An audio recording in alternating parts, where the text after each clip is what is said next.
É difícil pra gente que se divide de viver num país que a gente nunca foi livre. Quando o livro da gente não vai pra escola, uma história recente que a minha alma ainda chora. Me ignora, eu sei. Salve, salve! Esse é mais um Ei Se Conecta. Ei Se Conecta! Eu sou o Márcio Dantas e para começar, como de costume, a gente vai fazer a nossa audiodescrição e depois a gente segue naquele papo gostoso. Eu sou o Márcio, eu sou nordestino, eu sou filho da Dona Maria Vitória, filho do seu Luiz, eu sou um homem preto de pele clara, eu tô com o cabelo hoje cortadinho, com luzes, cabelo crespo, cacheado, eu tenho barba, tô usando uma barbinha aqui, tenho um sorriso largo que eu vou ficar exibindo durante o nosso encontro inteiro, tenho olhos castanhos escuros, sobrancelhas fortes, estou usando uma camiseta de um artista incrível da Zona Leste, da Lama, que tem uma estampa de uma figura feminina. Acho que é isso. Eu sou a Joelma Souza, eu sou filha de Dona Maria José de Souza e seu Anania José de Souza. Meu pai vem da Bahia, de Morpará, e minha mãe vem de Caruaru, ali em Pernambuco. Na Bahia ali, ó, do ladinho de São Francisco, do velho Chico. Eu sou uma mulher negra de pele clara, eu tenho os cabelos cortados aqui, curtos também. Tô com luzes loiras, tenho os lábios largos aqui para exibir o sorriso em todas as edições. Nariz largo, o olho um pouquinho puxadinho, com os olhos castanhos. Estou aqui com uma blusa branca e uma calça preta, mas por cima eu tô com um blazer, que é o quê? Amarelo ouro ou amarelo mostarda? O que será que a mestra Ordalina falaria pra gente? E tô também com um tênis branco. Olá, eu sou Melvin Santana, sou um homem preto retinto, estou de dreads amarrados, tenho barba cerrada, de cor preta também, estou vestido de roupa vermelha e branca, estou num... Que tipo de tecido isso aqui? Isso aqui é um tactel, né? De um moletom não, um conjunto de tactel. Eu tenho aquele modelo All Star, antigo, anos 80, preto. Old school. Old school. A minha família tem uma ancestralidade diversa, que beira Sergipe, interior de Sergipe, Laranjeiras, são zona norte de São Paulo, Lausanne, Mirim, Casa Verde, e Guarulhos, que é a terra que eu nasci. Sou filho de Sandalia da Silva Nogueira e Wagner Roberto Santana. É isso, gente. Esse é o nosso convidado de hoje. Hoje a gente dá continuidade, né, às nossas reflexões. E hoje a gente tem um encontro lindo aqui. Lindo, porque no nosso primeiro encontro, né, a gente recebeu o mestre Marlon. E hoje acho que é um bom disparador, um bom start para a nossa conversa aqui, um bom estímulo. É a gente conversar a partir desse encontro, né, de quando a gente consegue escolher aonde a gente está, né? Sim. Primeiro eu me sinto honrado, né, fazer parte da família de arte, né, da família Chimbra, estar no Ei Se Conecta a segunda vez, né? Segunda vez, olha, tô privilegiado, Daqui a pouco já pode pagar um boleto. É outra parte essa aí, tá? A gente fala isso depois. E fazer parte dessa programação, né, tendo anteriormente o mestre Marlon, já começando por esse ponto. Márcio, eu tenho tido a felicidade de poder existir e transitar em lugares que eu tenho escolhido, né, e que o universo, que a própria ancestralidade tem me colocado. Se for de mestre Marlon agora, neste momento, né, eu tenho realizado alguns trabalhos e tenho convivido muito com o mestre Marlon. Automaticamente, estando com o mestre Marlon, eu não posso dizer da minha trajetória Zona Leste, né, é muito doido isso. Eu comecei como cavaquinista aos 8 anos de idade, mas com 12 anos de idade eu já estudava na Zona Leste, morava em Guarulhos, e estudava na Zona Leste, no Jardim, na Vila São Francisco, né? Por que eu estou falando tudo isso? Porque eu tenho uma trajetória com a Zona Leste muito séria na minha vida. Os meus mestres, alguns dos meus mestres são daqui, e a minha territorialidade artística se firmou nessa jurisdição. Falo de mestre Marlon, falo do meu mestre Luciano Nascimento, a aproximação com as pretas bass, né, através do Fragmento, através do Esquina, né, poder ter a parceria de vocês, da Edinho, da Jo, sua, junto com a Verônica Santos, né, que através da dança contemporânea, a gente estava falando sobre dança, mas a dança me aproximou de todas as pessoas, né, as que não são de música, diretamente com quem é da cena das cênicas e da dança, foi através da Verônica que eu atingi esse lugar. E a Zona Leste tem um lugar muito importante na minha vida, além de ser um território de recorte racial, né, etnorracial e social que me contempla muito, né, na maioria das suas pessoas de ancestralidade nordestina. Eu vim descobrir isso tardiamente na minha vida. Eu fui fazer um show lá em Laranjeiras com a Eliana de Lima. Agora estou sozinho, tá. E aí fazer um show lá, que é interior de Sergipe, uma região quilombola, e não imaginava que lá era a terra do meu tataravô. Eu fui tocar, vi pessoas muito parecidas comigo. Até hoje tem uma imagem de uma mulher que lembra demais a minha mãe. Cheguei em casa e aí eu falei, nossa mãe, fui tocar num lugar muito legal, Laranjeiras. Tem Laranjeiras no Rio também, né? No Rio de Janeiro. Aí eu falei, Laranjeiras no Rio? Eu falei, não, mãe, Laranjeiras é no Sergipe. Ela me olhou e falou, Sergipe? Eu falei, peraí. Ela foi no quarto, eu tô arrepiado, buscou um documento, que eu não sei que documento que era esse, se era certidão de não sei. E ela falou, ó, teu tataravô, teu bisavô, meu bisavô, seu Nogueira, irmão de uma família de 24 irmãos. E foi quando eu entendi toda a minha ligação com a cultura nordestina. E principalmente a cultura nordestina de viés preto, né? Não só indígena. Né? Entender que Laranjeiras é uma região quilombola muito forte, uma das maiores do país também. Então, a partir daí, eu comecei a ter a tranquilidade, porque eu tinha um pouco de inveja, assim, né? Os amigos que, porque meu pai é do Ceará, você aqui é da Paraíba. Eu falei, pô, não tem ninguém lá, velho, sério mesmo? Não, que é muito, né? Minas Gerais é muita coisa, Zona Norte de São Paulo é muita coisa. Eu falei, pô, não tem nem sanguezinho. Eu tinha tem um balanço que não é, que é diferente. Aí eu falei, não, aí tenho a honra de ter Sergipe na minha vida. E é isso, só para falar um pouquinho dessa ligação com a Zona Leste e as mestras e os mestres que eu tenho encontrado. Então eu quero, através de vocês, agradecer essa possibilidade e é isso. E o Melvin falou da Zona Leste. Eu sou nascida, criada e atuante na Zona Leste, né, na periferia, ali em São Miguel Paulista. E eu me sinto nordestinando na periferia da Zona Leste da cidade de São Paulo. Então, trazendo mesmo essas raízes, né? Eu até comentei em outros episódios que nasci aqui na Zona Leste, mas fui criada com cuscuz dentro de casa. Faz muito sentido. E quanto mais a gente se encontra assim, com as nossas raízes, né? Mais a gente tem sentido para onde está, como está. E eu fico muito feliz que você também esteja fazendo as suas escolhas, né? Que seja possível para você também fazer as suas escolhas. Sinto que nós também temos conseguido. E enquanto artistas periférica, é muito difícil também a gente ter essa oportunidade de fazer as nossas escolhas, saber onde faz sentido para nosso caminho, para nossa ancestralidade que estejamos. E aí, o Núcleo Chimbra fala, inclusive, dentro da sua pesquisa, que a periferia é o Nordeste de São Paulo. Então, que essas mãos construíram aqui também, né? As periferias e por onde nós circulamos. Sim. A gente está falando de trânsito, né? Da liberdade de trânsito. Aqui, gente, vocês estão aí ouvindo, né? Parece que é todo mundo maluco, né? Vai acompanhar. Mas né? Dislexo, prolixo, TDAH? Sim. Maravilha também. Ou artistas. Maravilha. Tudo isso é maravilha, viu? Nenhum problema com isso.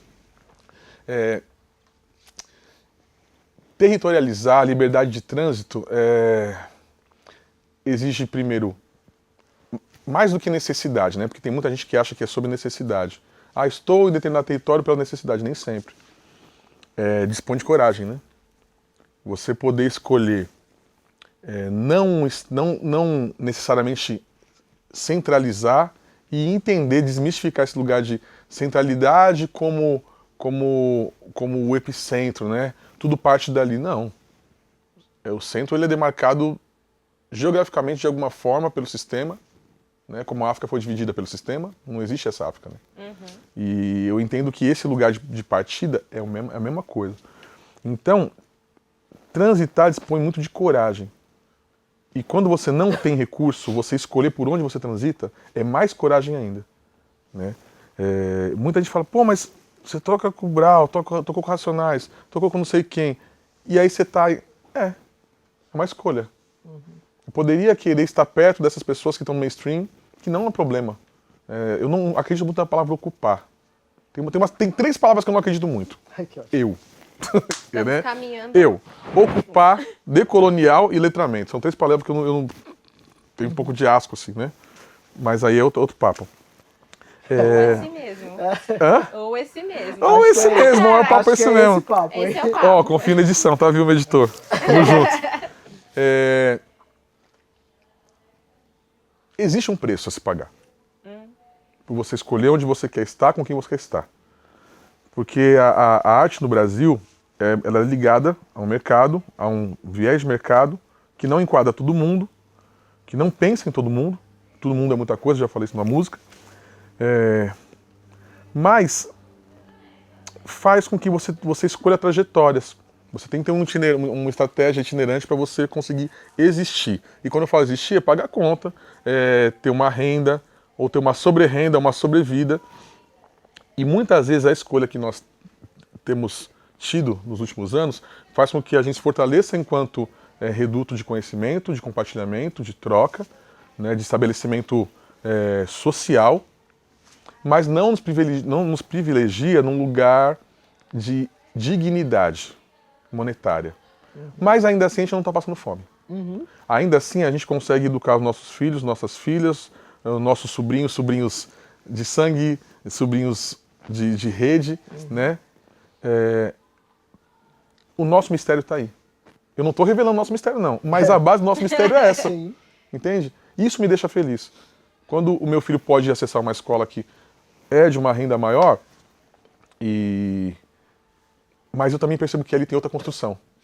E quando eu posso estar nessa escola, estar numa reunião dessa escola, me sentir mal por isso, me sentir mal do que eu vejo, muitas vezes, e mesmo tendo pessoas que estão ali fazendo o possível para redefinir um molde de educação.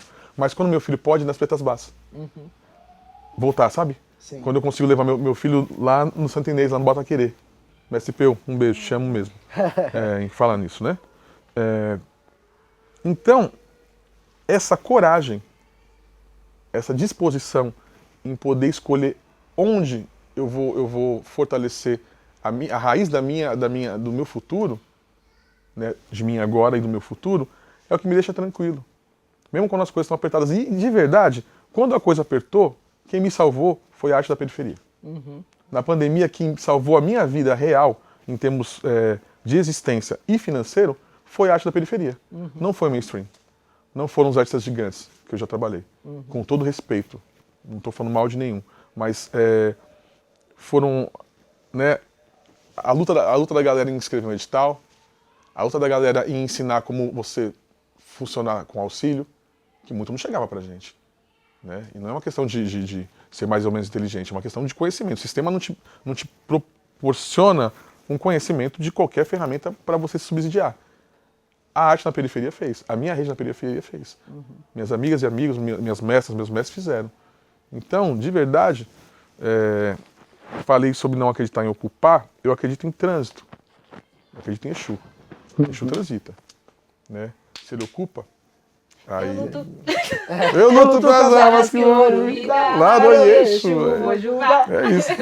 Cara, que incrível que você abre muitas portas, né? Eu gosto de fazer aqui, tipo, eu vou anotando as coisinhas aqui pra eu não esquecer. Né? Isso é dislexia mesmo. Então, aí eu aprendi isso aqui. Então, diagnosticando aqui. Eu que diagnostiquei. Mas é isso, né? Você falou aí, de trás pra frente assim, de o momento que a gente viveu na periferia e esse recorte de classe mesmo para o que a gente faz enquanto arte, né? A gente participou de alguns momentos, algumas discussões, onde a gente via, no momento assim, no auge da pandemia, né? Algumas pessoas falando, mas esses artistas que vocês ficam apontando, que são artistas centralizados, estão passando necessidade. E óbvio que naquele momento isso era uma realidade para todo mundo, assim. E eu só conseguia pensar, com todo o respeito assim que eu tenho pelas pessoas mesmo, eu só conseguia pensar, vem aprender com a galera da periferia, porque isso que é uma realidade para você, é o dia a dia de quem tá na periferia, assim. Então, assim, né, tipo, comece a olhar para esse lugar aqui, como que aí eu acho que a gente entra também no assunto que interessa muito pro Núcleo Chimbra, né, que assim, onde estão esses lugares de saber, outros, né, que a gente olha assim e a gente tende a acreditar que a gente só aprende na escola, onde a gente nem é convidado a se colocar ali, né, a gente só diz que a gente não sabe. Então acho que essa é a primeira coisa que eu acho muito bacana. Aí você falou da questão do dinheiro, né, eu comecei por conta da nossa realidade a estudar dinheiro, finanças, importante. Educação financeira, E eu tenho uma coisa comigo, quando eu vou conversar, porque o meu recorte é conversar com essas pessoas da periferia. Eu lembro agora Janaína, Coletiva Aguibar, onde eu tô também. E aí a gente faz um encontro para falar de finanças e eu não consigo chegar para aquelas mulheres que são mães de família, que moram na favela, e dizer que eu vou ensinar elas. Eu falo, são vocês que me dizem. Com certeza. Na verdade, o que eu tô aqui é para dizer para vocês, olha como você sabe fazer. Porque não tem como você dizer que uma mãe que criou 3 filhos na favela, ela não sabe lidar com finanças. Com salário mínimo. Às vezes com menos do salário então, mínimo, assim, né? Exatamente. A gente sabe, tipo, é uma sabedoria que está muito na gente que o sistema fez com que a gente acreditasse que não existia, né? E aí tem uma coisa sobre base, a gente tem uma rede gigantesca, né? Então já citei aqui Janaína, já foi citado na SP do Peu, Pretas Bás, e eu vou citar a Dai, que tá lá no Bataquerê com a gente, e a Dai trouxe uma fala sua de um momento, todo mundo ama a Dai, gente. Dona Ruth, né? Tem que estender a Dona Ruth, né? Senão vai dar briga depois. Uma rainha. Te amo, Dona Ruth. Filha da Dona Ruth. E a Dai falou que uma vez ela conversou com você, que você foi fazer uma participação no Sarau da Tripa, e aí depois você ia fazer um show, tipo, sei lá, com o Mano Brown, e aí ela falou, que bacana que você tá aqui, e você falou, só faz sentido estar aqui, porque ontem eu estava aí. Né? Então essa importância da gente ter chão, né? Da gente ter base. E aí acho que a gente aos pouquinhos consegue resgatar um pouco do que a gente conversou com a mestra Ordalina e com o mestre Marlon também, assim. Mas eu acho que é isso, assim, para trazer essas falas, né? Tipo, como que é importante a gente ter chão, a gente ter base, né? Então, só faz sentido rodar porque a gente tem... Eu não tem como. Você citou a Dai, eu preciso citar essa passagem. Juro que é rápido, gente. Dos nossos encontros, né? Tanto da feijoada da Dona Ruth na casa da Dai, lá no Santo Inês, que eu amo, saudade, viu? Igual na feijoada. Eu e a Dai tivemos uma oportunidade de ir para Moçambique juntos.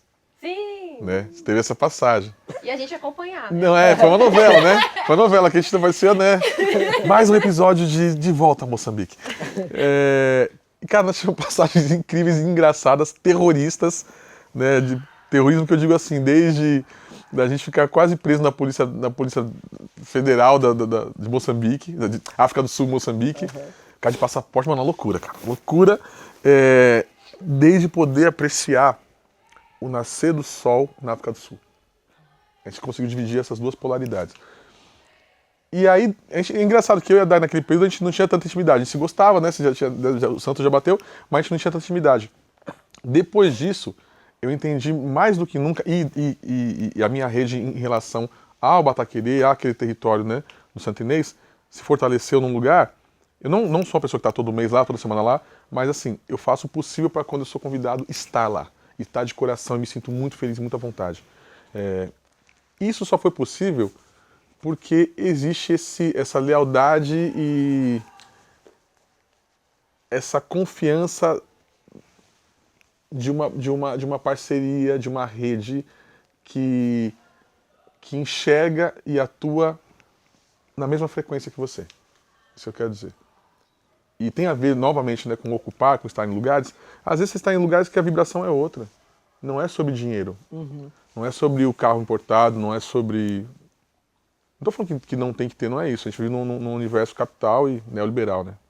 Meio foda isso. Mas poder estar com a Dai num território, no momento que eu fui fazer uma revolta, né, que fazia sentido para a minha história, e ver coisas naquele lugar, vivenciar coisas naquele lugar. A gente está em Saraus, ela está no dia do meu aniversário lá, né? Pude comemorar um aniversário no território africano.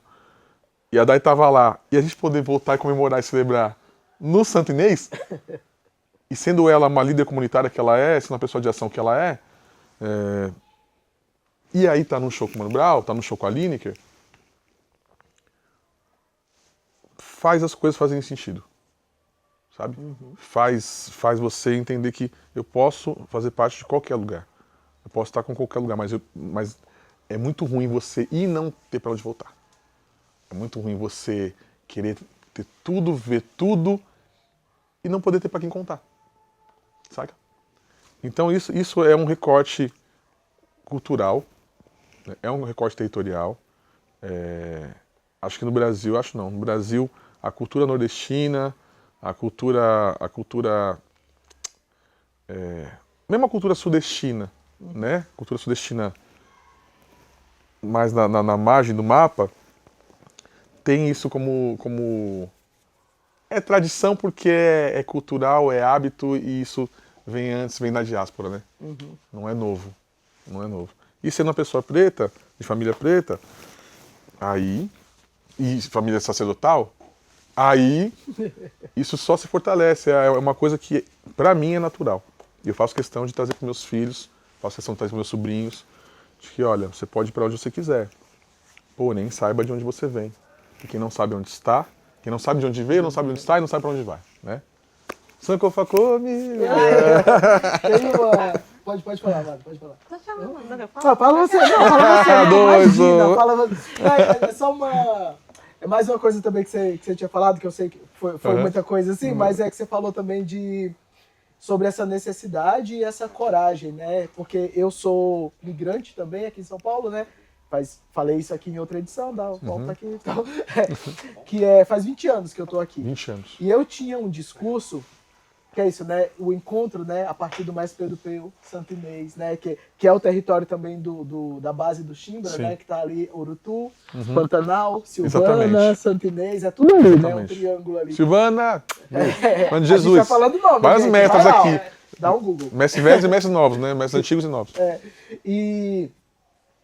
E aí eu tinha um discurso de que eu tinha saído de casa porque eu precisei quando eu encontrei com a dança, né? Então eu vim para São Paulo, fugido com o circo, né? Tipo uma coisa assim, até eu encontrar com o Nego Bispo, na Santa Inês, que isso. por meio do Bataquerê. E aí ele conta a história dele e ele fala assim, eu não saí de casa porque eu não precisava de nada. Mas eu quis conhecer e eu fui em outros lugares e eu fiz essa escolha. E eu vi que não era uma escolha para mim. Então eu voltei, né? Eu voltei para casa, né? E aí a gente pensa assim que o mestre Nego Bispo, ele ensinou muita coisa pra gente, ensina ainda hoje, na prática de vida, né? Então quando você falou isso de uma coragem, porque é um discurso que eu assumi. E eu falei, não, foi minha escolha. Eu estou aqui, eu escolhi ficar longe da minha mãe. Eu escolhi não ver minha mãe envelhecer porque eu escolhi trilhar esse meu caminho. E aí eu me resolvi comigo mesmo, me resolvi com a minha mãe, sabe assim, tipo, achava que eu tinha uma distância, né, gigantesca que eu não tinha visto. Não, tipo, a gente viveu e a gente continua vivendo a nossa história agora de um outro jeito, tá tudo bem, sabe assim? Mas é porque isso muda muito, né? Muda. Porque o nosso sistema faz com que a gente acredite que a gente só trabalha pela necessidade, pela escassez. E aí você encontra o mestre Nego Bispo e ele fala, não, a gente trabalha com escolhas. Nossa, No nosso caso, né? E Perfeito. perceber que vivenciar também é isso, né? Então, nem todos os espaços nos quais a gente passa durante a nossa trajetória significa que são os nossos lugares. Então, por vezes, a gente faz a escolha de ir, mas por muitas vezes a gente entende que aquele lugar não é a minha escolha de continuidade.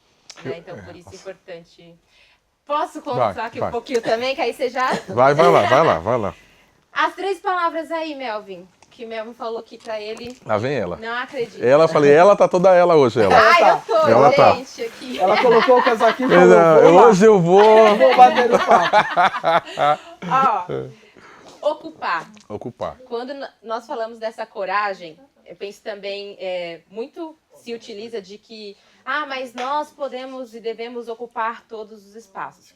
Então, uma reflexão que a gente compartilha muito é que se podemos ou não podemos, você vai pensando aí, mas será que nós temos mesmo e devemos ocupar todos os espaços?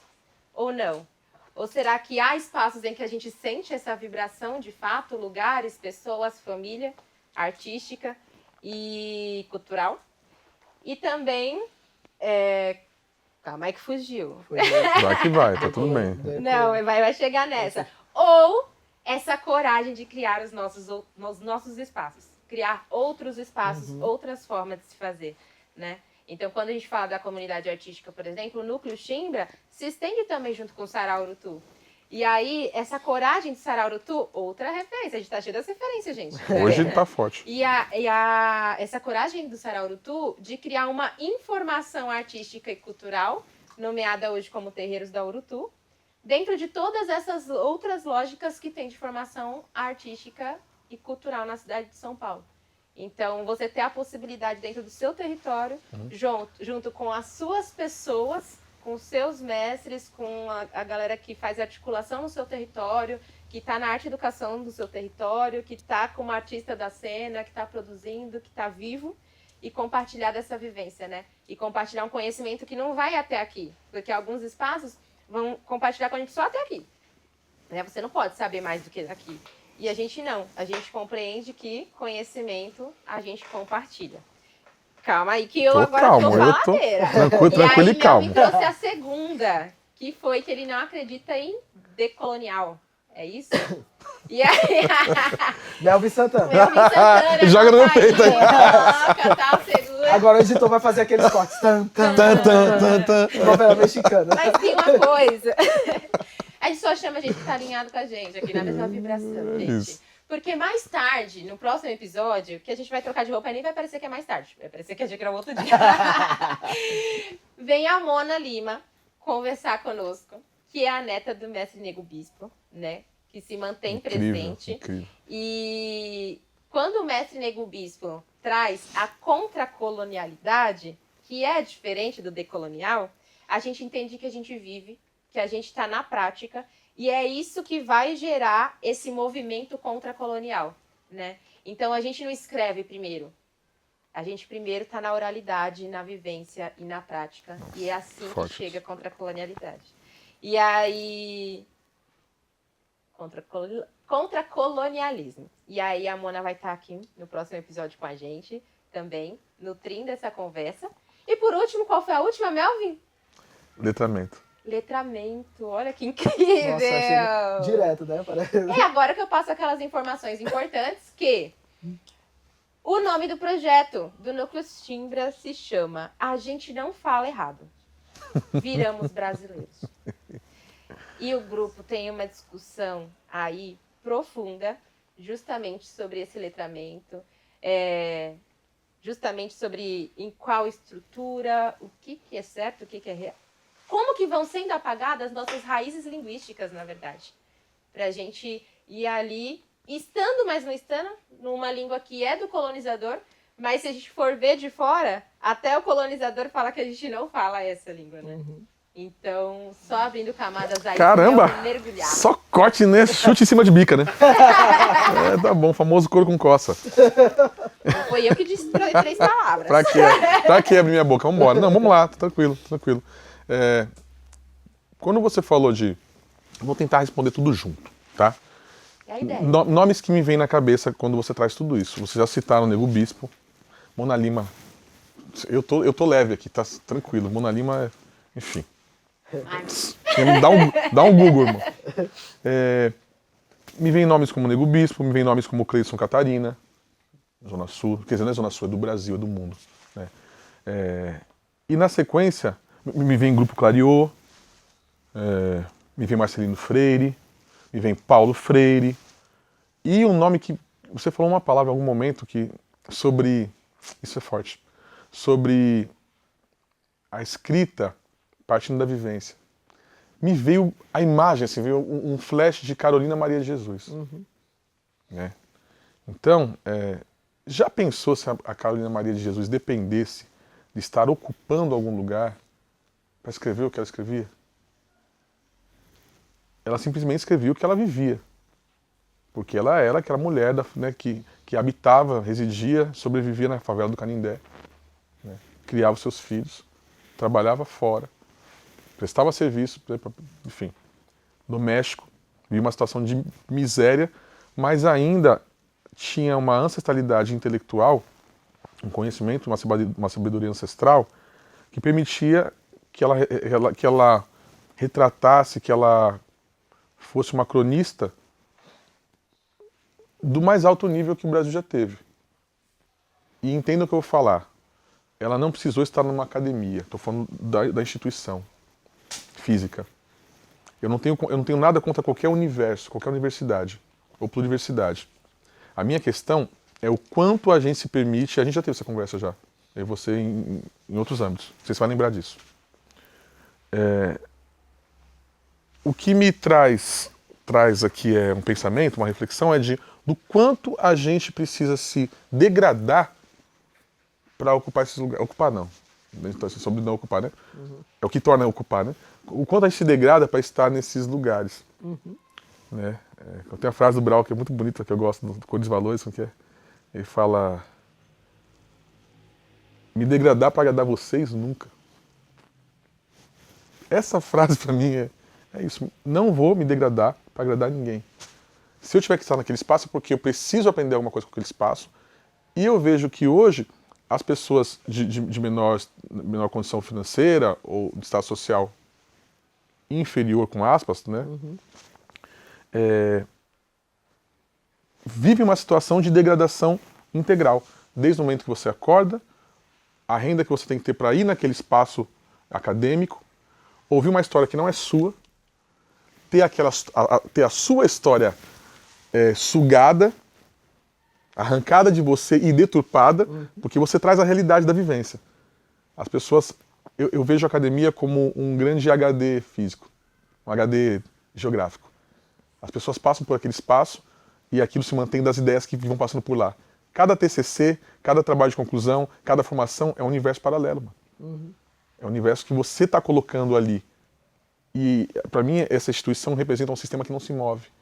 E só engorda com isso. Só engorda. Então, eu fico tentando entender essa estratégia de ocupar. A gente está ganhando com isso ou eles estão ganhando com isso? A gente sabe que para a condição social, financeira, às vezes, né, um certificado é importante. E dependendo da área que você quer seguir, realmente você precisa ter, né, uma grade, passar por certas grades que você precisa estar naquele espaço e conhecer aquele lugar. Ok. Ah, você acha um problema? Não acho problema estar na universidade. Acho um problema como você se coloca lá. Não é um problema, é uma questão. Você está indo lá fazer o quê? Está indo dar o quê e trazer o quê? Se for só para dar, não vai. Eu escolhi a rua. A rua é minha universidade. Eu escolhi a rua. São escolhas. O terreiro é minha universidade. Eu escolhi o terreiro. A roda de samba é minha universidade. Eu escolhi isso. O rap é minha universidade. Eu escolhi isso. Então, o que quer dizer? Existem pluriversidades. Agora, se você acha que um canudo vai trazer a concretude da sua vida, sem ser o egocêntrico, mas para não submeter ninguém, acho um grande engano. As minhas mestras, os meus mestres não estiveram nesse espaço e quem esteve lá conseguiu ir, passar por uma trajetória dificultosa e entender que vale passar, vale. Mas como é que a gente contorna a curva? O que a gente oferece depois? A gente vai voltar com o mesmo discurso falando que lá é o suprassumo? E que isso vai resumir sua vida? Porque teve gente que quis estar lá, mas não conseguiu. Isso tira a sabedoria, tira o conhecimento, tira a base de quem não esteve? Não. Como você falou dessas mulheres de favela, que criam seus filhos desses pais de favela. Ou não, que não sejam na favela, mas tem uma condição financeira não dentro do ápice da coisa, sacou? A gente está falando de ocupar, a gente está falando de letramento. Volto ao que se refere ao acadêmico ou não acadêmico, mas que está num lugar de dominância, né? Cadeia dominante. Quando a cadeia dominante não entende alguma coisa, eles precisam reduzir o dano para eles. Né? Então eles pegam aquele conhecimento, vão aparando as bordas, eu não entendi muito isso aqui. Só que isso que eles vão fatiando, que eles não entenderam, a vitamina tá na casca, porra. Aí você vai pegar a fruta, você tira a vitamina, o mais importante você tira e joga fora. E aí, pra mim, esse lugar aí você fica letrado. Só que o que é ser letrado? É a gente mesmo passar a usar um vocabulário que não foi a gente que criou a partir da narrativa deles. Eu não posso achar que essa palavra me representa. Então, quer dizer, nós falar nós é errado. Tá ligado? Entendeu? O meu filho chegou em casa outro dia. Não, chegou um bilhete, sei lá o que foi. Quem fala. Onde que o Ayo ouve a palavra mano? Eu falei, em casa. Dia. Com o pai dele, com os tios dele, nos meios que ele vai. Porque mano, para essa sociedade, é marginal, é preto, é pobre, é ladrão, vagabundo, blá blá blá. Mano, pra mim, é irmão. Ei, mano velho. Quem sabe o que significa mano, sabe o que eu tô falando. Então, esse questionamento deste lugar não me interessa. Este letramento, essa letra não me interessa. Me interessam outras letras. Entendeu? Então, falamos de ocupar, falamos de letramento, falamos do quê? Agora, decolonial. Decolonializar. Eu nem compactuo com a colonialidade. Eu vou decolonizar o quê, mano? Eu vou vir pra trás do quê? Né? D, pra mim, é tipo de... É igual a palavra... Esses dias teve um irmão aí que soltou uma aqui. Quem gosta de rap é burro. Ah, Porra, estávamos falando disso quem gosta de ontem. rap é burro. Mas esse mesmo mano, eu já tive em sala de estúdio com ele e o Mano Brown e o Ed Rock com esse na mesma sala. E ele sorrindo e outras coisas mais. Sacou? Na mesma sala. Felizão. Tá fazendo o que com os burros? Aliás, burro é um animal muito forte, né? Aham. Potente, inteligente. Porque se ele não quer andar, ele não vai andar. Sacou? E essa pessoa me traz a palavra, porque ele falou, né? Ele falou sobre que ele é um preto que traz o que é mais sofisticado da cultura preta. Se você pegar a palavra sofisticado, vem de sofismo. Sofismo é você maquiar a mentira. Você maquiar o que é verdadeiro. Então, realmente, você é sofisticado. Sacou? Você é uma grande mentira.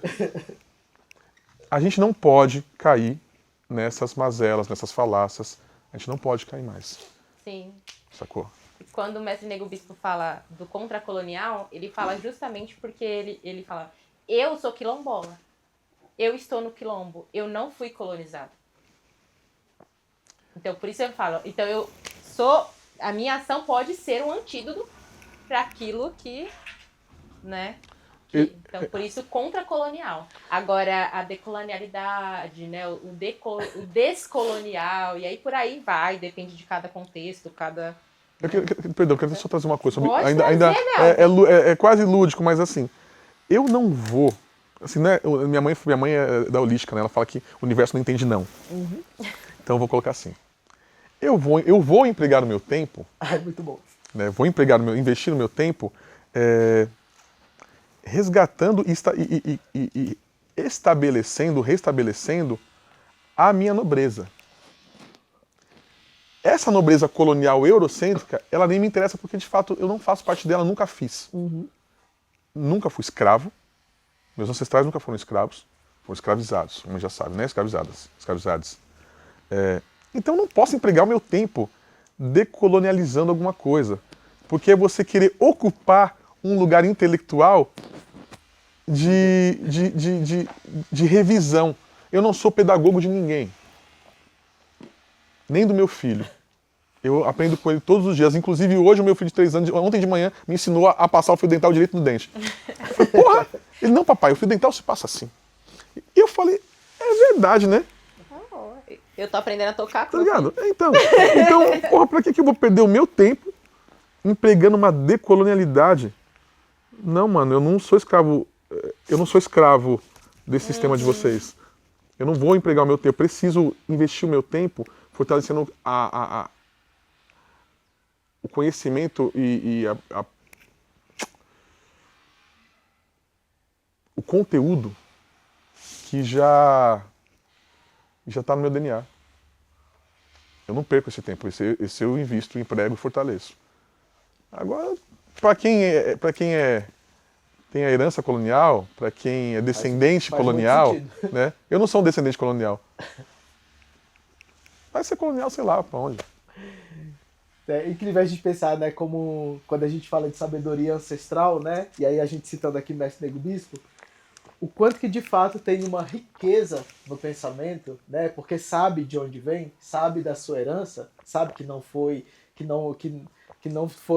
escravo, né, mas que foi escravizado, ou seja, tem uma hierarquia de poder, né, de quem pode, de quem detém o poder, Exatamente. né, quando a gente fala dessa realeza eurocêntrica que é pautada no roubo, né? Então, assim, No de estupro, fato, no roubo, no genocídio, na xenofobia, então, assim, de tudo fato, isso.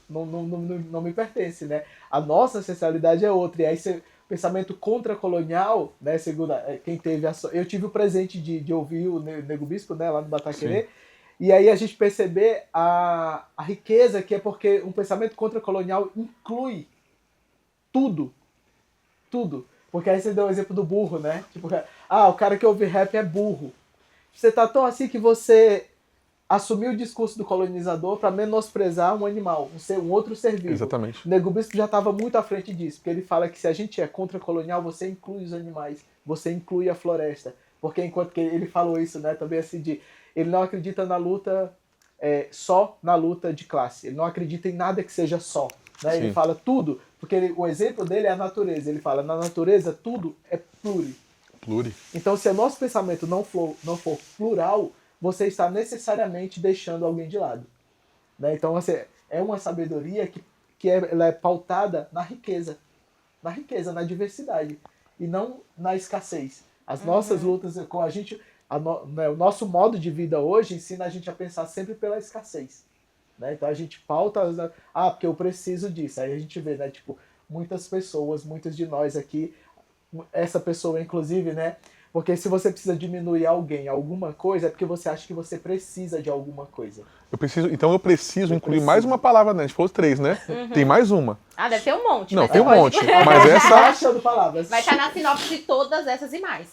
E assim, a verdade única, jamais, gente. Estamos falando de um universo, de pluriverso, né? De pluriculturas, enfim.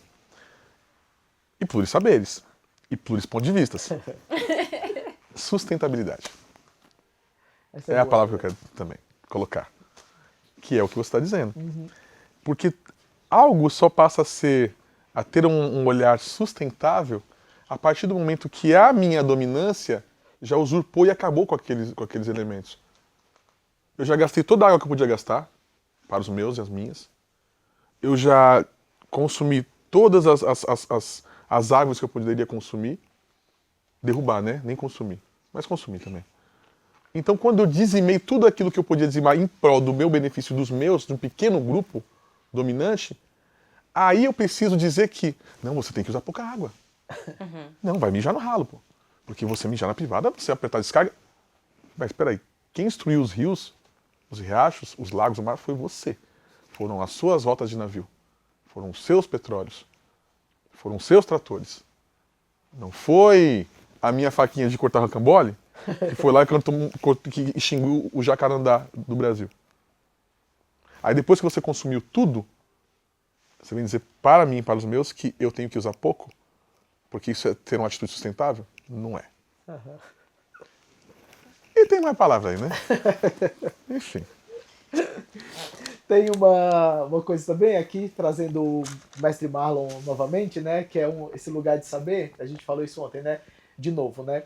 O Melvin, né? E aí o Melvin assim, né? E tal, ele falou e tal, não sei o quê. Né? Tinha que vir pra, né? Meteu aqui 2 pés no peito de algumas palavras e tal. Não tenho nada contra a academia. Eu tenho, né? Eu estou lá, inclusive. Sim, agora pode falar de... eu estou lá, posso falar cada vez mais assim, né? Já estive lá em outro momento também. E aí, para trazer também um exemplo, né? Em algum momento da minha vida eu estava trabalhando com uma galera do movimento hip hop, inclusive. E a galera, nós vai, nós foi, nós pá e tudo mais. E eu aprendendo com aquela galera. Eu estava na função de orientador e eu estava aprendendo com aquela galera. Porque, de novo, né, eu não sou daqui. É outra experiência. Eu sou da periferia do Ceará, de Fortaleza, né, no Ceará. A galera tá aqui. Então, um outro aprendizado. E nesse momento eu estava na faculdade também.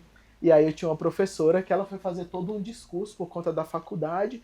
E aí a gente precisa falar, nós precisamos falar corretamente, porque nós vai... E a gente estava vivendo um momento conturbado de política, né, assim e tal.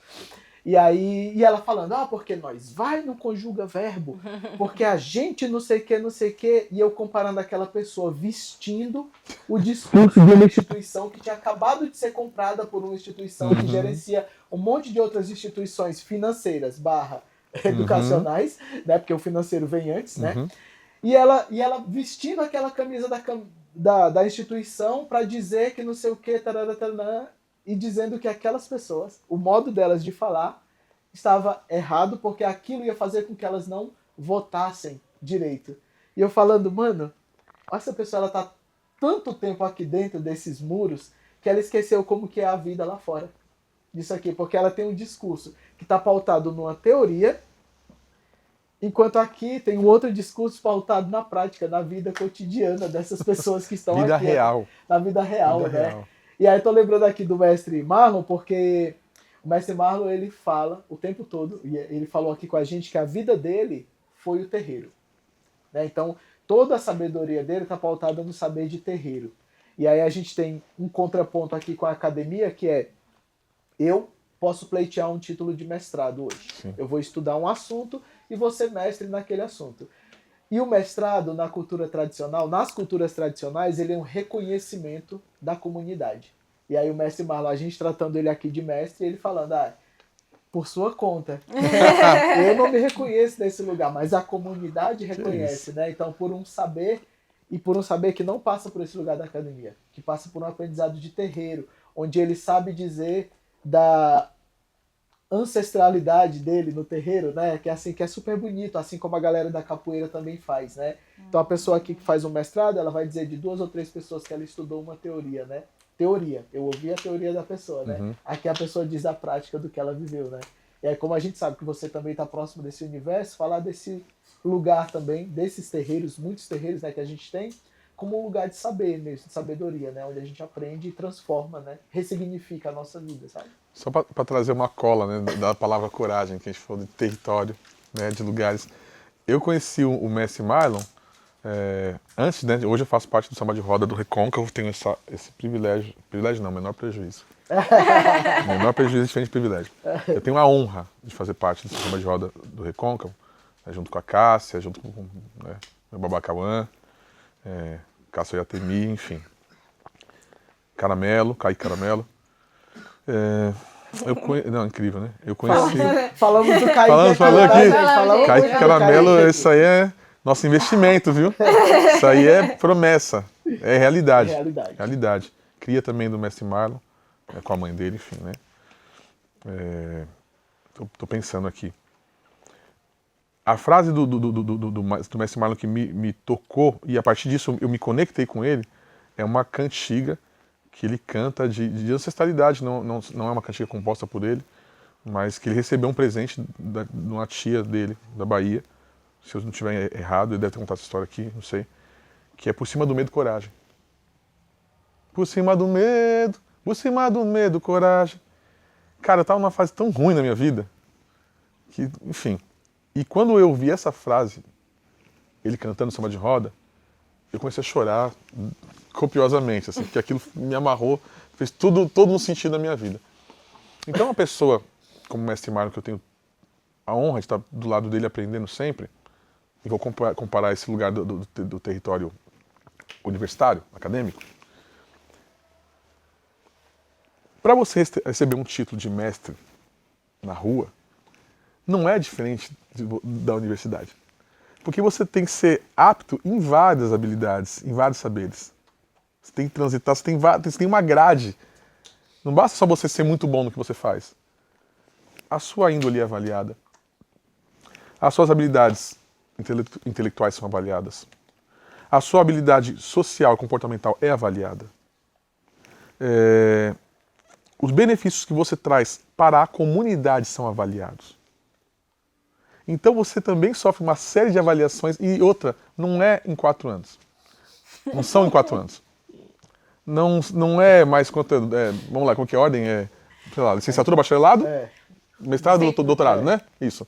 Mestrado é bem menos. Mestrado o quê? 1 ano? 1 ano, 2 anos. Doutorado aqui, 2. Pós-doc, sei lá, mais 1 e pouco. Vamos somar daqui uns 8. Para você ser mestre na rua, é de vida. Você começa a ser avaliado a partir do momento que você nasce. E tem gente que já vem com o predestinamento em mestrado.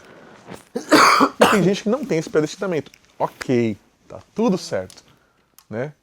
A gente precisa, né, de uma cadeia equilibrada para as coisas funcionarem. Isso é viver nessa sociedade contemporânea.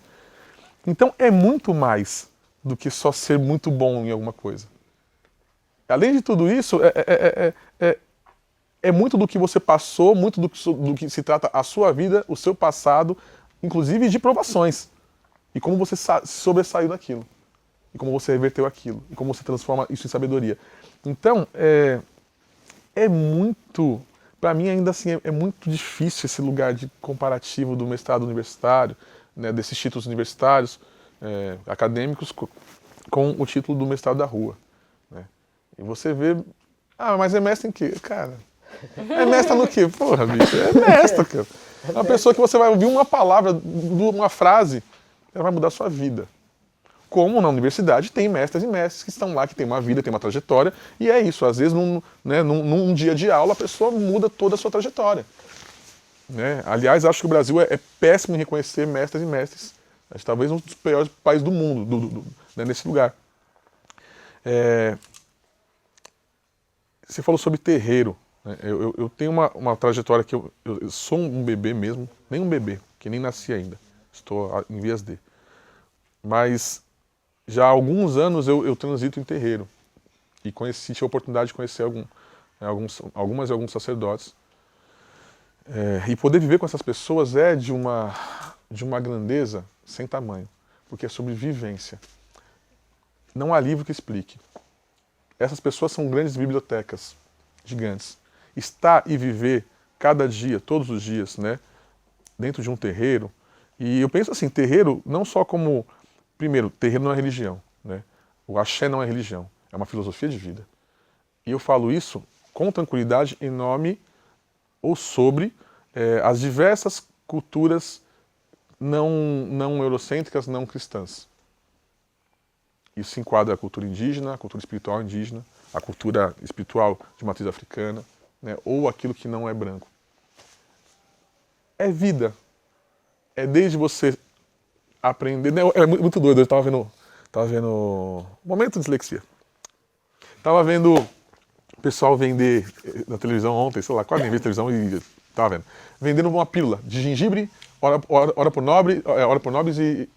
sei que temos ora por nobre, gengibre e não sei o que, e cúrcuma. Eu fiquei olhando aquilo. Pô, mas é o chá que eu faço pro meu filho.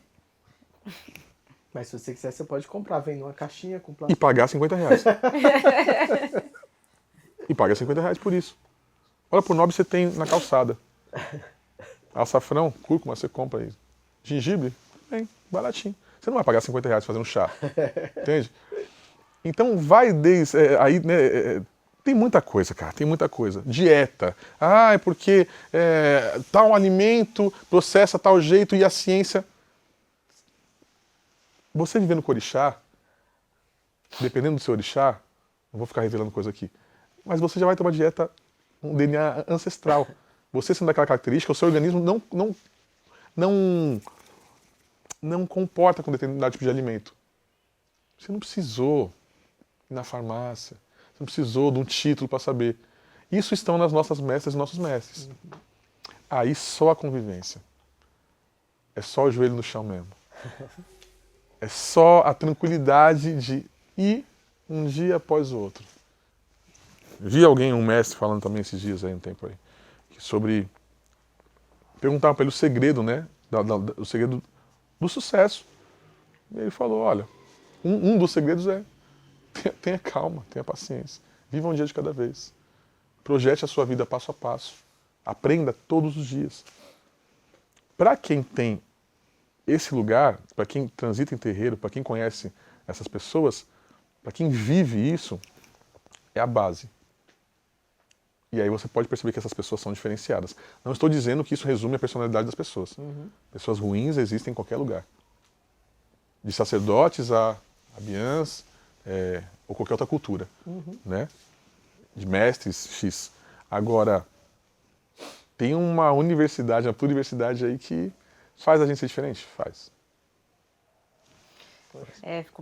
O Melvin falando, eu estava aqui pensando, né, rememorei, no período da pandemia, ali, já em 2021, 2022, no comecinho de 2022, eu estava gestando a Nália e o Itan, e eu tive Covid.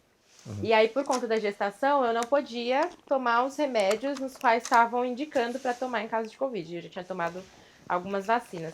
E assim, eu fiquei desesperada, né? Quando eu me vi gestando e com Covid, assim. Principalmente por conta do cuidado com essas vidas.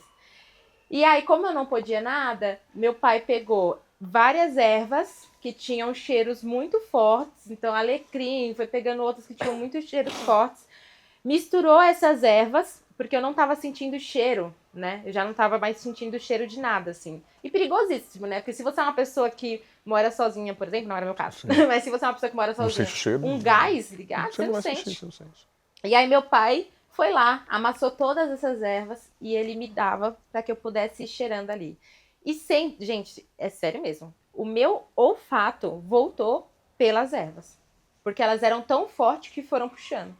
E aí a gente tá falando dentro de um contexto pandêmico, então onde as pessoas estavam descobrindo como fazer a vacina, descobrindo o remédio tal para amenizar aquele sintoma enquanto não podia combater e não sei o que e tal.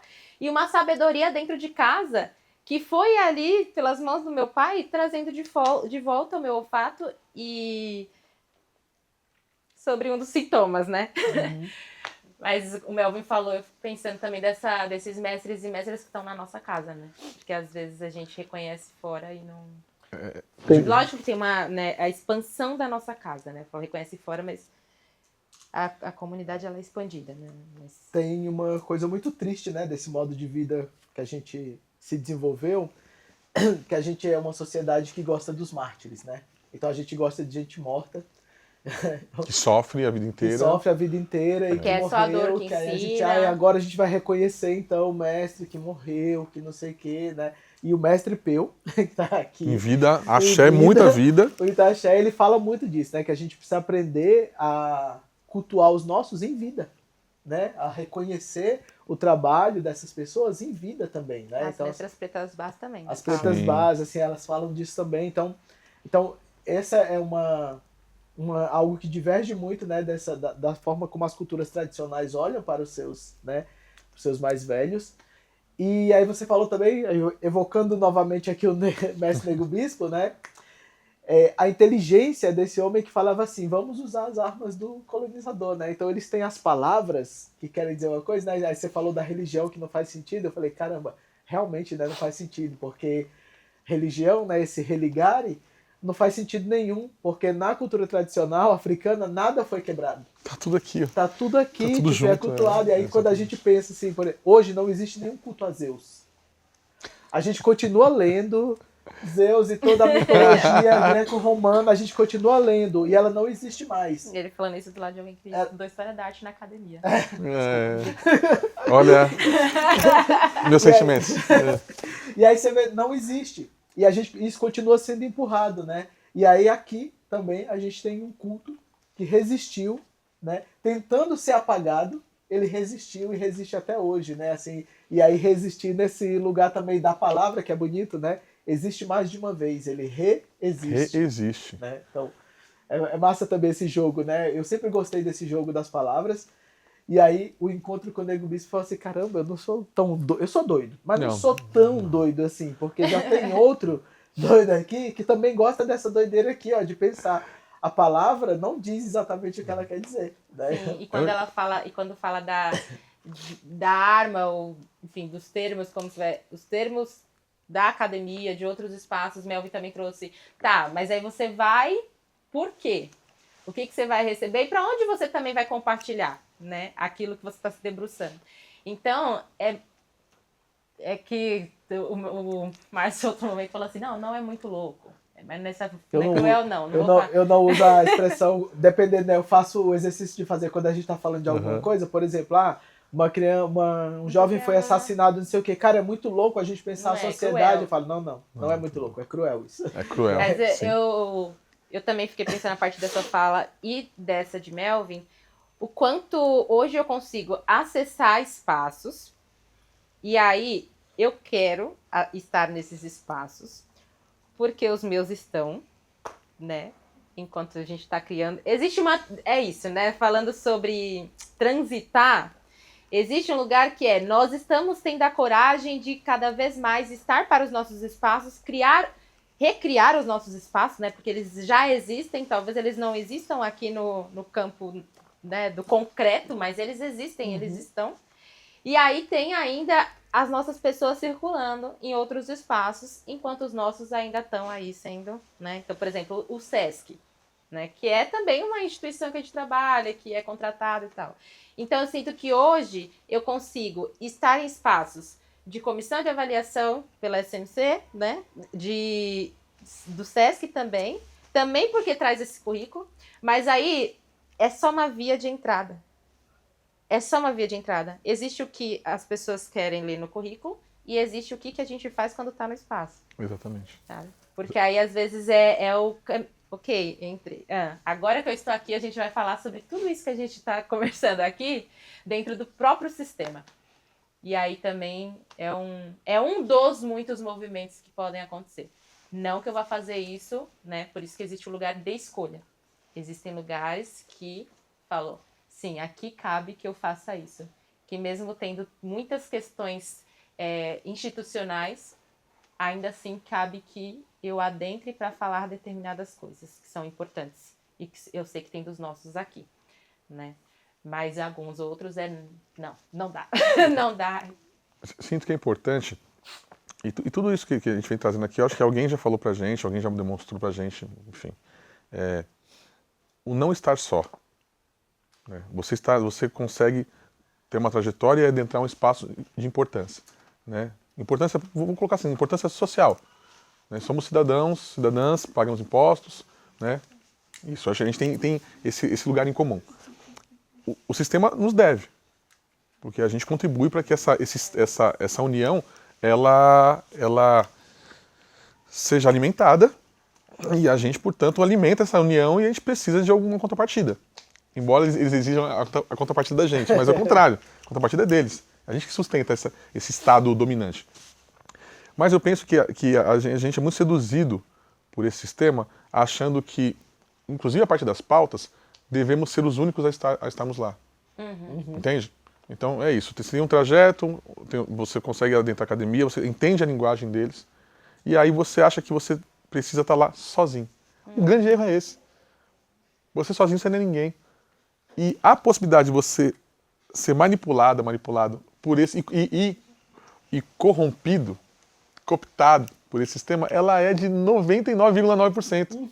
Que você vai entender que ou você joga o jogo ou você não vai conseguir ficar lá. Já que é um lugar almejado, inclusive, como você está lá representando uma agência de transformação. Aí volta a pergunta, para que você quer estar lá? Ou como você quer estar lá? É importante estar lá? Sim. Mas precisamos de você inteiro e em conjunto, em comunhão. Como eles fazem com a gente. Que antigamente fazer parte de uma filosofia de matriz africana, pagã, né, segundo eles dizem, ser para a fogueira. Mas por que agora tantos deles estão? Olha o caminho, ó, entendeu? Eles estão lá, aprendendo. Aí sai, monta terreiro que só tem gente branca. Monta coletivo espiritual que só tem gente branca. Porque, a medicina, né, a ayahuasca. Amo, incrível, recomendo, com gente séria. A ayahuasca, né, medicina indígena. Expande. Mas por que é tão caro? Por que você não vê a maioria de pessoas indígenas não aldeiadas, de repente, que não têm contato com essa cultura, com essa medicina, estarem lá, sendo chamadas por essas pessoas que tiveram acesso, dinheiro? Você já tem toda uma condição de vida. Você já tem todo um processo que você pode só estudar, ter um bom trabalho, fazer bons projetos. Aí, de repente, você consegue acessar uma medicina que expande a sua visão e te dá norte para fazer as coisas. É óbvio que você vai ser um sucesso na vida. E seus filhos também. Por que você não troca isso com quem você aprendeu? Por que você não fala o nome dos seus mestres que te ensinaram isso? Não é interessante. Então, o que eu estou dizendo é justamente a gente fazer não é compactuar do mesmo jogo, mas eu prefiro jogar um jogo que eu conheço a regra. Entendeu? Falo sobre não ter dinheiro, não. A gente vive no mundo capital. Então a gente tem que ter dinheiro, sim. Tem que ter estrutura, sim. Mas a gente tem que se fortalecer na nossa base, sim. Você é segregacionista? Sou realista. Ninguém dá nada de graça pra gente. Entendeu? Fazer um encontro. É tudo a partir da vivência, tá? Tudo que a gente fala é porque a gente vivencia. O encontro, por exemplo, fui convidada pelo SESC para poder fazer um compartilhamento, orientar escritas de projetos. E aí, o que nós fizemos aqui? Um acordo com o SESC para que fosse 2 encontros, então, no espaço do SESC e 2 encontros na Casa das Quebradas, que é a União de Vila Nova, né? Justo. Parte. A segunda parte é um conhecimento aqui que aí o SESC vai me pagar para que eu possa realizar isso. Ou seja, quem está me pagando não são necessariamente os meus. É a instituição vai me pagar. E aí, com quem eu compartilho esse conhecimento? A gente vai mobilizar aqui para que a galera da formação do Terreiros da Urutu vá nesse dia aqui para o SESC e eu esteja nesse espaço para que a gente dê continuidade ao que a gente já tem feito também, compartilhando com essa galera. Então, assim, muito também do como, né? Muito do como, porque, sim, a gente tá nesse sistema do capital. Como o Amado compartilha... Amado, tá vendo? como o amado compartilha, dinheiro é energia. É energia. Então, assim, ok, a gente vai receber, de onde a gente vai receber, como que a gente vai receber e como que a nossa prática, enquanto a gente realiza, para poder estar nesse sistema, né? Que, infelizmente, se acabar, ainda vai demorar por muito, A né? gente vive em redução de danos, né? É isso. A gente vive em redução de danos. O Mel falou uma coisa que eu lembrei aqui também, mais uma citação, né? Hoje a gente está aqui no território de Itaim Paulista, né? Que é um território que tem uma escola de samba, Santa Bárbara, que é conduzida pela tia Cássia, que é filha da mãe Helena, que foi uma grande alorixá aqui da região, mãe de muitas outras iás e outros babás aqui. Foi citada também no nosso encontro aqui também com o mestre Marlon. E a tia Cássia, eu aprendi uma coisa com ela muito legal, né? Porque ela está no sistema, inserida em um sistema, né, das escolas de samba, que é extremamente agressivo para uma mulher. E a tia Cássia, para quem ela é uma mulher desse tamanho, assim. E a gente foi numa reunião e tudo mais, e aí eu vi a postura dela, né, na reunião ali, no enfrentamento com os caras, assim. E aí a gente tava conversando e eu fui falar, nossa, tia Cássia, como é difícil, né? Não sei o que. Ela falou assim, meu filho, as pessoas vão usar a gente. A diferença é que se a gente sabe, a gente bota preço.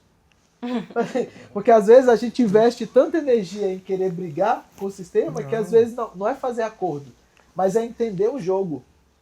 Entender o jogo, entender que eu não posso ser responsável por reinventar a roda, né? Mas eu preciso sacar o que é que tá rolando aqui. E aí eu carrego essa frase dela assim, tia Cássia, beijo. É isso, o sistema vai usar a gente. A diferença é que se a gente sabe, a gente bota preço. E aí preço é diferente de valor. Sim. O valor, ele tá com a gente. O preço a gente pode negociar. Né? Ele é mutável, é como uma bolsa de valores. É bolsa. É isso. Eu tenho pensado muito sobre a gente tá sancofando, né? É real. Estamos indo e voltando porque a gente é isso. Então a gente está falando sobre ocupar, está falando sobre transitar, sobre o poder do mestrado, enfim. Eu fico pensando o quanto a gente olha de fato para uma construção estabilizada da nossa sociedade hoje. A gente com a sociedade periférica, a gente com a sociedade preta, a sociedade indígena, enfim. A manutenção disso. Porque a gente ensina para os nossos jovens dessa forma, sem esse romance. Porque é preciso pensar nesse lugar. Eu não estou falando nada aqui que o outro já não sabe. Na verdade, né, quem está do lado do sistema sabe muito bem do que eu estou falando e não é nenhuma novidade. Hoje eu não vou citar nenhum povo. Na última que eu fui, se tem um povo, deu uma merda do cara. Não, aqui também eu estou fazendo esse exercício. Então, tá bom, e sim. Mas, tipo assim, falo para as nossas e para os nossos, e vocês sabem o que eu estou falando. A gente precisa ter o exercício de informar e fortalecer os nossos mais novos, estarmos próximos dos nossos jovens, né? Próximos numa condição de, sim, entendam, geração que é Z, né, agora? Nem sei que geração que é essa. Não sei, só sei que eu o Google não é um mestre maior. O Google pode acabar um dia. Do jeito que o Facebook, né? Até porque ele é privado. Ele é privado, né? Ele tem um dono. E nós já vivemos isso. Nós já vivemos o Orkut. Sim. Todo mundo achou que o Orkut era eterno, e não era. Nada, né, no digital é eterno. Então, existem essas pessoas, esses que viram ancestrais ou que estão aqui hoje, que têm o poder de equilibrar a nossa sociedade. Né? Então, fundamenta-se o mais novo. O mais novo reconhece o mais velho. A gente trata sem romance. Esse romance, mais uma vez, eurocêntrico, sem romance. Acho que a gente tem um problema sério. A gente é muito atrelado à novela. Novela é uma perspectiva europeia, eurocêntrica, que vai te deixar alienado e romântica. A gente precisa quebrar isso. Precisamos urgentemente quebrar isso. Para tirar os medos dos nossos mais jovens, a insegurança dos nossos mais jovens, a falta de confiança dos nossos mais jovens, entender de fato quais são os seus fundamentos, os seus valores agregados, né, para ele poder determinar preço. Porque é sobre mercantilismo que a gente está falando. Nada de diferente. Só que a gente precisa se fortalecer dentro dessa perspectiva. Pode parecer que a gente está falando um monte de coisa aqui, não é um monte de coisa. Eu acho que é a base de uma sociedade que foi onerada, que foi invisibilizada e ferida durante muito tempo. Pelo menos é como eu enxergo hoje a maneira da gente se estabelecer. Então a gente tem que ter estratégia financeira sim. A gente tem que ter base física sim. Né, com estrutura física, sim. Porque se nós não colocamos, não entendemos todos esses valores para entender também o lance do preço, o que acontece é que o externo coloca para a gente. Então, por exemplo, como nós não falamos de dinheiro, é um assunto muito evitado mesmo, né, de se aprofundar, até, sei lá, um receio dos nossos mais velhos. Não, vou botar na poupança que eu já confio aqui a poupança, e aí não compreender que no investimento ali pode estar igual a poupança, dependendo do investimento você vai estar rendendo, né? Mas como nós não falamos desses assuntos, muitas vezes, vindo de fora, questões, por exemplo, quanto ao orçamento de projeto, né? Quando você vai ver, os nossos estão recebendo muito menos do que outros espaços e outras pessoas dentro dessa estrutura. Então, sim, gente, dinheiro é algo importante a se falar. Esse é um ponto. E aí, vou cortar para a próxima. Corta o take. Melvin, você falou das matrizes africanas, não sei se eu posso falar assim, mas você falou como filosofia de vida. E aí, estão pensando em religiões, e aí agora é interessante porque a gente já tem até essa diferenciação, na partir agora fala que vai vir, do Melvin, pensando em religiões, e as religiosidades, e essa construção de sociedade em que as religiosidades, e uma muito específica, está bem presente. Como que você enxerga essa construção de sociedade com as religiões ainda tão pulsantes assim? As religiões e religiosidades. Como que o Melvin enxerga isso? Eu penso que a gente primeiro precisa dividir o que é Ocidente, o que é Ocidente, o que é ocidental e o que é não ocidental. Pronto. A partir do momento que você divide o que é ocidental e o que é não ocidental, você começa a dividir por culturas. Vamos situar, gente, vamos tentar aproximar, né? Vivemos na América do Sul. A gente está falando da perspectiva brasileira, né? Que teve uma história com a escravidão, que tem uma terra e tem nativos daqui, que já cultuavam, né? Não era religião, não era um religar com alguma coisa. Eles eram sempre foram ligados com a terra, com os elementos da natureza, e divinizam esses elementos. A grande semelhança com os povos pretos é justamente essa. Nós somos dos elementares, né? Nossa ancestralidade veio desse lugar. Então, isso quer dizer que, como que a gente consegue ter uma proximidade de pensamento com os peruanos, com os chilenos, com os colombianos, com o povo do sul do Brasil, o povo do norte do Brasil, os indígenas, com os afro-indígenas, tem gente que não gosta muito desse termo, mas com os mestiços nesse lugar, né? Desocidentalizar. Desocidentalizar acho que é um grande exercício. Por que ocidentalizar? Porque quando a gente pensa numa maioria, que também não é a totalidade, na Europa também existem filosofias espirituais que não estão agregadas a Cristo. Você está falando mal dos protestantes, estou falando de uma vertente cristã que, junto com a política, porque, né, nos povos antigos a política e a religião determinavam as leis em prol do seu próprio benefício. Em África também era assim.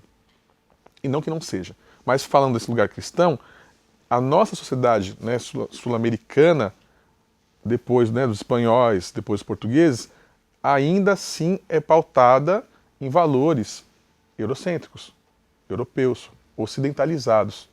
O que não é africano, o que não é asiático. Para a gente ter uma proximidade, estou elaborando aqui, tá? Para a gente ter uma proximidade de pensamento nesse lugar, com a diversidade que também não é problema nenhum, somos diversos, é preciso entender o que onera a comunidade, a sociedade.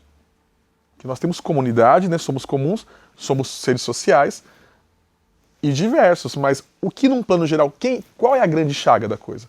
Quem traz a grande chaga? Vamos olhar para esse lugar e entender o quanto que a gente quer disso. Já que ela ainda é dominante, o quanto que a gente quer jogar com isso. E perceber se vale a pena continuar sustentando isso. Porque se a gente não tiver coragem para romper com isso,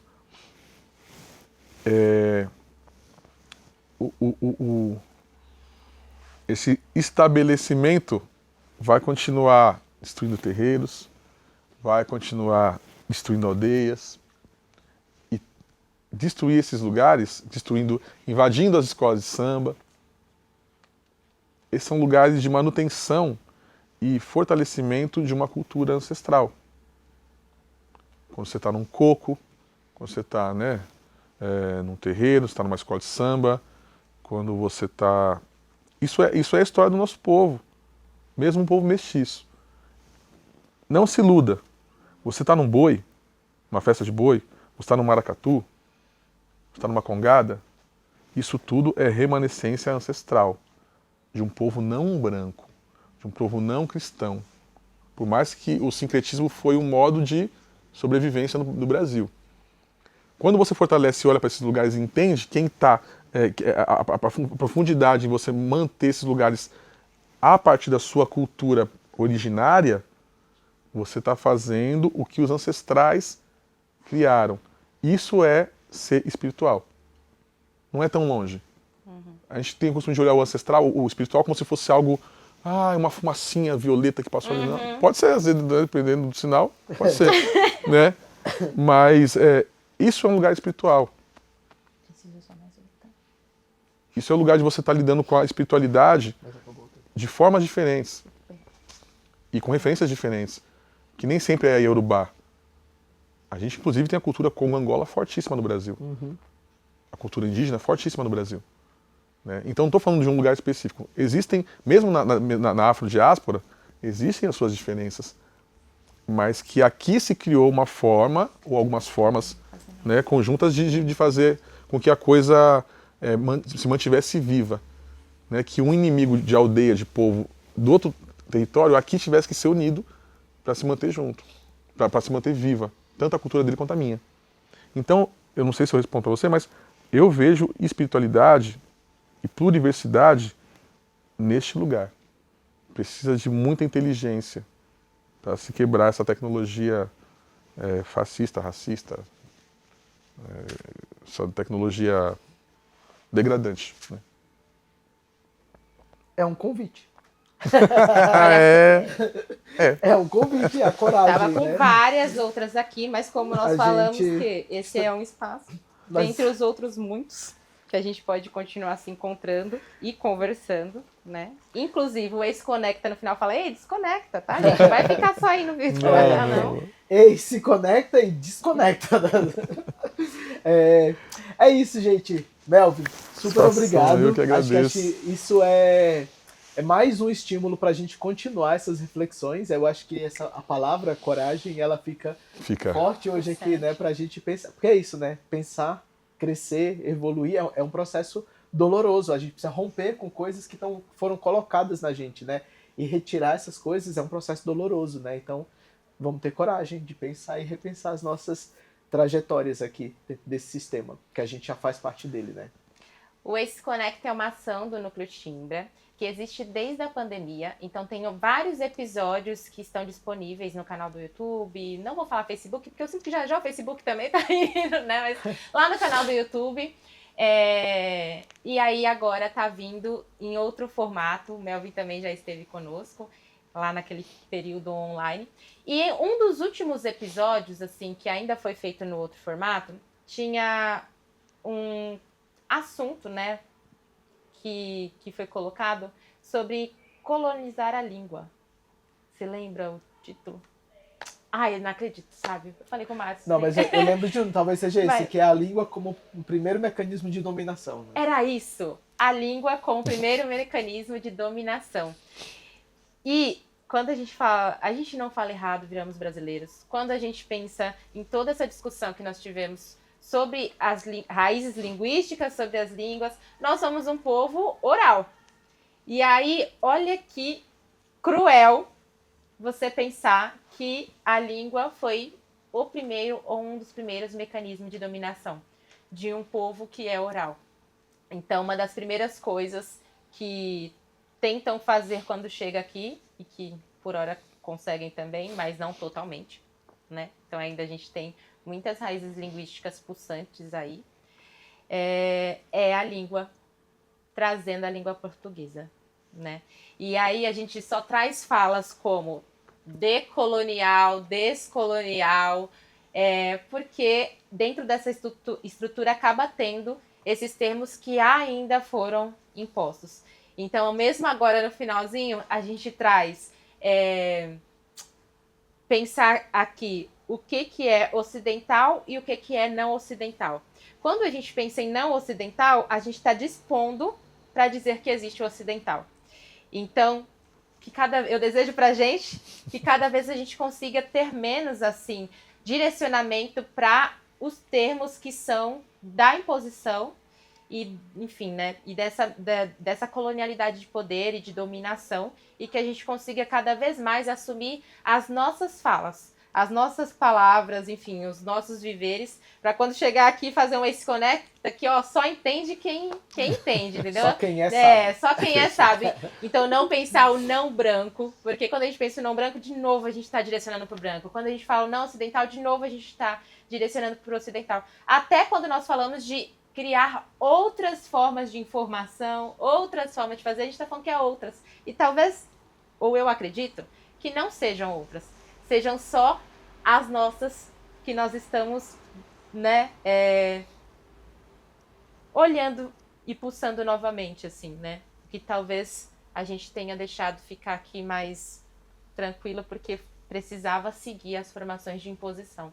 Então, desejo que cada vez mais tenham essas palavras no nosso dia a dia, no nosso vocabulário, e é isso, né? Melvin, agradeço muito. Ai, gente. Nós o nosso também. encontro. Agradeço. Preciso, perdão, só falar das obras rapidamente. Com certeza. Gente, visitem lá, Abre Alas, meu primeiro álbum solo, lançado em 2018. A gente tem um pouco do que a gente está falando aqui. E agora, em julho, lancei Zara, né? A música Zara, participação de Lued Luna e Zudzilla, já está nas plataformas todas. E agora em julho vem o disco Coritom. Então, traz talvez um resumo de tudo que a gente tenha falado aqui. Continua. As nossas produções estão ajudando. Começo. Meio começo, exatamente. Ai, Melvin, será que eu posso pedir essa finalização? Pode. Posso. Ai. Ai, Melvin, finaliza. Eu posso resgatar uma música sua? Pode. De ser. Vamos lá. Toda vez que encontrar uma Melvin, dá uma palhinha aí pra gente de nascimento. Nascimento. Eita. Bem aí. Eita. Refrão ou né? Escuta aí. Vai Então ter, tá. depois edita mesmo. É isso. Pode? Nasce mais um, nascem dois, nascem três. Nasce em todo lugar, nasce um príncipe, um rei. Nasce escravo da lei. Nasce a mãe, nasce a filha de quem não nasceu pra chorar, nasce o pai. Nasce o filho de santo gerado num ventre livre, que descansa e desperta quando nasce o sol. Nasce o Espírito Santo pra salvar nossa pele. Nasce a chaga da plebe, é mais um no futebol. Pra tentar prosseguir, despontar, se iludir, nem sonhar, desistir, nem pensar. Nascimento e dor, o grito chama a alma. Pra realidade crua deste corpo nu é muito louco, ou não? É mó sufoco. É cruel, né? Viver um dia após o outro nesse mundo cão. É difícil pra gente que se divide. De viver num país que a gente nunca foi livre quando o livro da gente não vai pra escola. Uma história recente que a minha alma ainda chora, me ignora, eu sei que me ignora. A memória da gente vai se encontrar outra hora, no espelho, na roupa, no seu neto, senhora.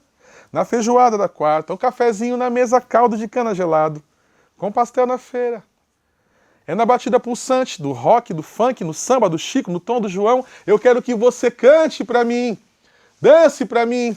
Veja o pandeiro imaginário rodando, é assim que a gente se sente. É o preto, é o indígena, é o ausente, é a ausência de cor. É o preto na carne, é a dor. Uhul! Oh! Ei, se conecta! Ei, se conecta! Com Melvin Santana. É difícil pra gente que se divide de viver num país que a gente